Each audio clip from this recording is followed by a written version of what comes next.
Today I'm going to be talking about 25 books that are coming out in April that I am highly anticipating. I'm going to have to be really quick because there are 25 books here, like I said, and it's going to take me forever to get through all of them. My descriptions might be a little bit vague. The first one is Wicked Saints by Emily Duncan. Everyone is looking forward to this book. It does sound really good. It's a YA fantasy about a girl who can talk to gods. So far, a lot of people have loved it, and because it's coming out so soon, I might add it to my April TBR just so I can see all the hype is about. Women Talking, which is an adult feminist book, contemporary, about a cult that oppresses women. The women all come together and talk about how to escape. I think that one sounds really good. I'm really interested in books about cults, so this is probably going to be one that I pick up quite soon. Descendant of the Crane, which again everyone is talking about. This is a fantasy book. It's about a princess who suddenly has to rule the kingdom and find out who killed her father. The Princess and the Fangirl by Ashley Poston.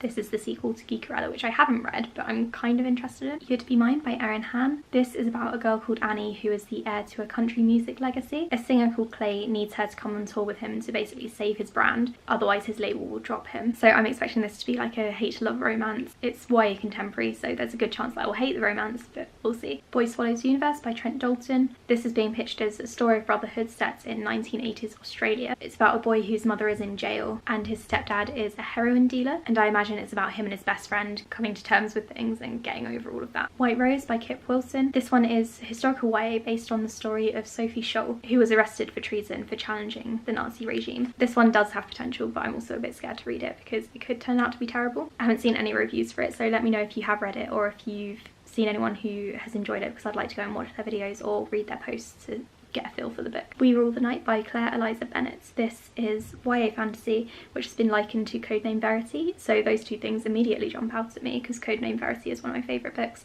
and apparently there's an element of forbidden magic. The Boy Who Steals Houses by C.G. Drews. This is about a teenage boy and his autistic brother who have been abandoned and they're having to live in other people's houses while the residents are away. In one of the houses they stay in, the owners come back and they're caught, and then I think they're sort of accepted into the family. The Luminous Dead by Caitlin Starling.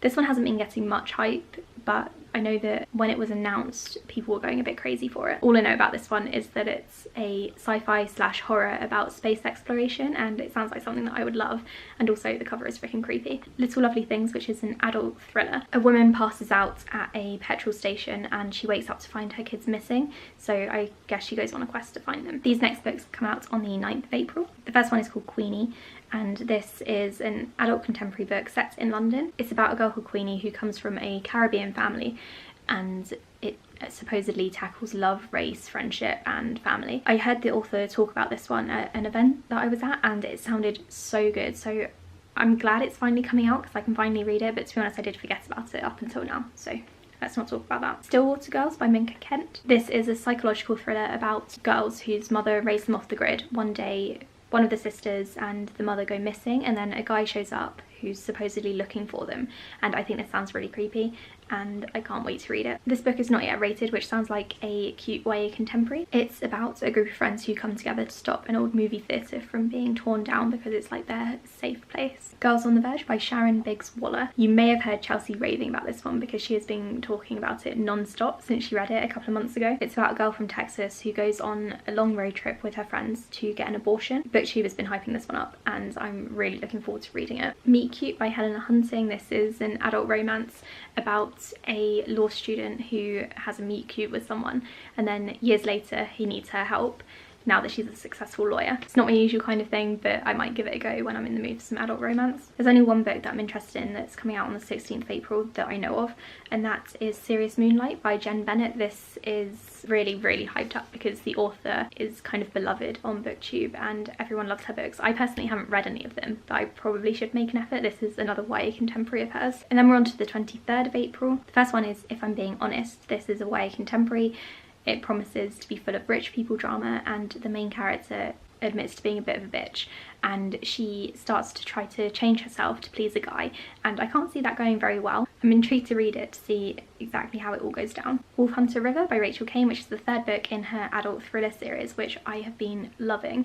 The first one is called Stillhouse Lake and it's about a woman who discovers that her husband is a serial killer and she goes into hiding. He is arrested and then his kind of groupies or fangirls come for her and it's really, really well done. It's really creepy, really gory, and I'd highly recommend it. So I'm looking forward to the sequel when it comes out. The Tiger at Midnight, which is a YA fantasy. I think it combines Indian history with Hindu mythology, and the main character is an assassin and she meets a general's son. I think they're sort of meant to be at war with each other, but I imagine a romance starts. Emily Eternal, which is adult sci-fi about an AI called Emily who has to save the human race. All We Could Have Been by T.E. Carter. This is the author of I Stopped Somewhere, which I haven't read, but I'm really interested in. I'm hoping to read that in the next month or so. This book is about Lexi, who returns home to see the police arresting her brother for something, not sure what, and she later suffers from PTSD. I think it sounds really good, and if it's anything like I Stopped Somewhere, then it's going to be really hard hitting and really well written. So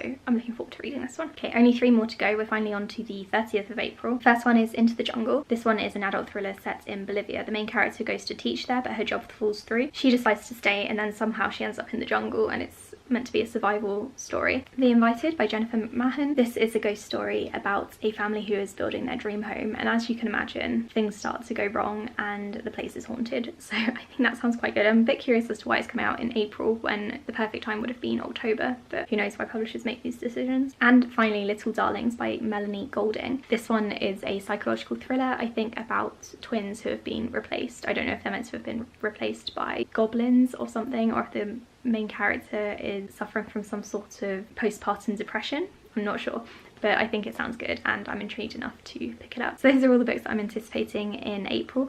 Let me know which ones you're anticipating in the comments below, and also let me know which ones you think I should pick up first, because I might pick up a couple of them and then review them on my channel, so I'd like to know which ones you guys are interested in. Thank you so much for watching, and I'll speak to you on my next video. Bye!